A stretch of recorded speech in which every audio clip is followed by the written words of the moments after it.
قرآن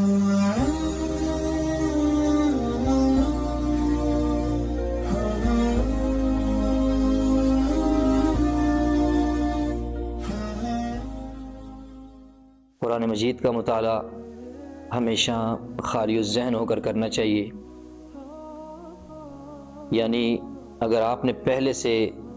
اپنے ذہن کے اندر، اپنی سوچ و فکر کے اندر نظریات بنا رکھے ہوں گے، عقیدے سوچ رکھے ہوں گے، منہج اور نہج سوچ رکھا ہوگا،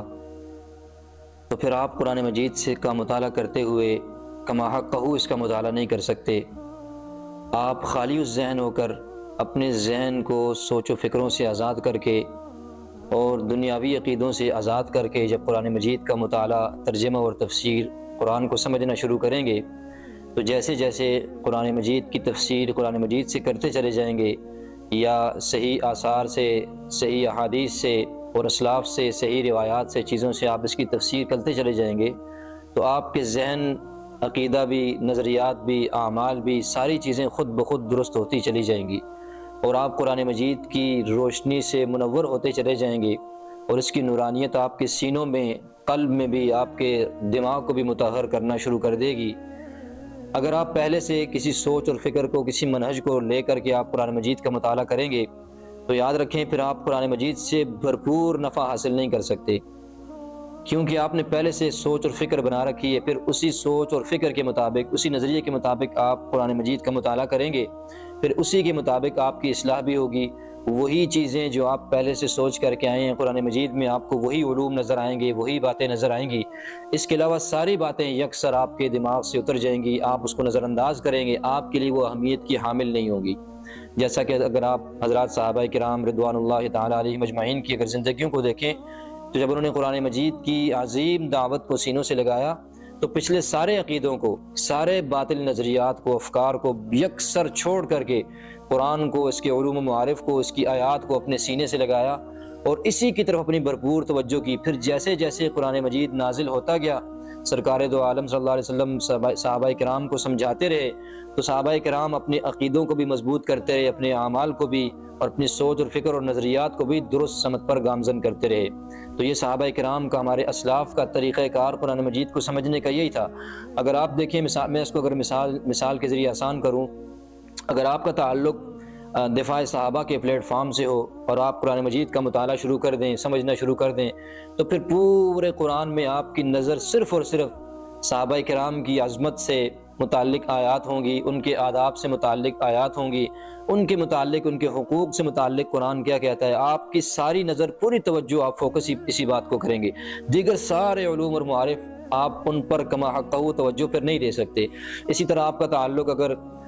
دفاع رسالت کی، ناموس رسالت کی کسی تحریک کے ساتھ اگر آپ وابستہ ہیں، اپنا وقت اس کو دیا ہوا ہے، تو اسی سوچ اور فکر کو لے کر جب آپ قرآن کا مطالعہ شروع کریں گے، پھر سرکار کی عظمت قرآن میں آپ تلاش کریں گے، پھر آپ جو ہے نا سرکار کی بارگاہ رسالت میں آپ صلی اللہ علیہ وسلم کی جو آداب ہیں، شرائط ہیں، آپ ان کو دیکھیں گے۔ اسی طرح اس سے متعلقات کو آپ دیکھیں گے، باقی چیزیں آپ کے ذہن میں اس طرح اثر نہیں کر سکتی جس طرح آپ نے جس چیز کو فوکس کیا ہے۔ اسی طرح اگر آپ کا تعلق جو ہے نا وہ، اگر آپ تاریخ کے اسٹوڈنٹ ہیں، تو پھر آپ قرآن مجید کے اندر پرانی عبر کو، قصص کو، مواعظ کو اور پرانی قوموں کے عروج و زوال کے جو سلسلے ہیں اس کو آپ دیکھیں گے، ان پر غور و فکر کریں گے۔ اسی طرح اگر آپ اس سے اور آگے چلیں، اگر آپ کا تعلق صرف جہاد کی فیلڈ کے ساتھ ہے، تو پھر آپ کو پورے قرآن میں سب چیزوں کو چھوڑ کر صرف جہاد ہی جہاد نظر آئے گا، باقی چیزوں کی طرف آپ کی توجہ نہیں ہوگی۔ اسی طرح اگر آپ کا تعلق جو ہے نا وہ تزکیہ نفس کے ساتھ ہے، تو پھر چونکہ یہ ساری باتیں جتنی بھی ہیں بڑے مبارک عمل ہیں اور سرکار دو عالم صلی اللہ علیہ وسلم کی نبوت کے مقاصد میں شمار ہوتے ہیں، بڑے عرفہ و اعلیٰ مقاصد ہیں، لیکن کسی ایک ہی شعبے کو اگر آپ پکڑ لیں گے، تو پھر آپ کی جو قرآن سے نفع حاصل کرنے کا جو سلسلہ ہے وہ محدود ہو جائے گا۔ پھر آپ اگر تزکیہ کے میدان میں ہیں، تو پھر آپ کو تزکیہ باطن کی ساری باتیں آپ جو ہے نا قرآن مجید میں تلاش کرتے رہیں گے۔ اسی طرح اگر آپ کا تعلق جو ہے نا وہ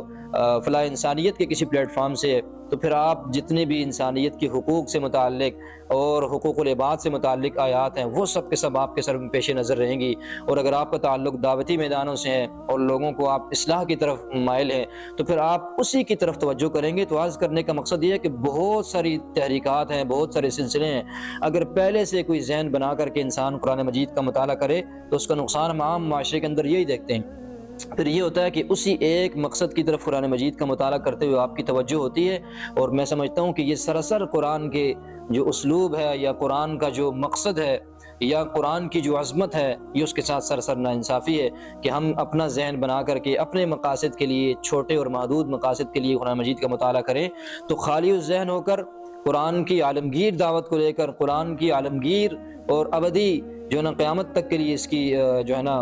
اس کے رہنے تک، اس کی بقا کے مسئلے کو، معاملے کو سامنے رکھتے ہوئے اگر آپ قرآن مجید کا مطالعہ کریں تو پھر اس کے علوم اور معارف اور اس کے اندر کی جو نورانیت ہے، اس کے اندر جو حقائق پنہاں ہیں اس کی گہرائیوں کے اندر، پھر وہ آپ پر کھلتے چلے جائیں گے، آپ کے ذہن کو ایسا زبردست معطر کریں گے کہ آپ کے دل کے اندر ایسا زبردست انقلاب لا کر کے چھوڑیں گے کہ آپ کی زندگیاں دوسرے لوگوں کے لیے نمونہ بن جائیں گی۔ تو اللہ تعالیٰ ہمیں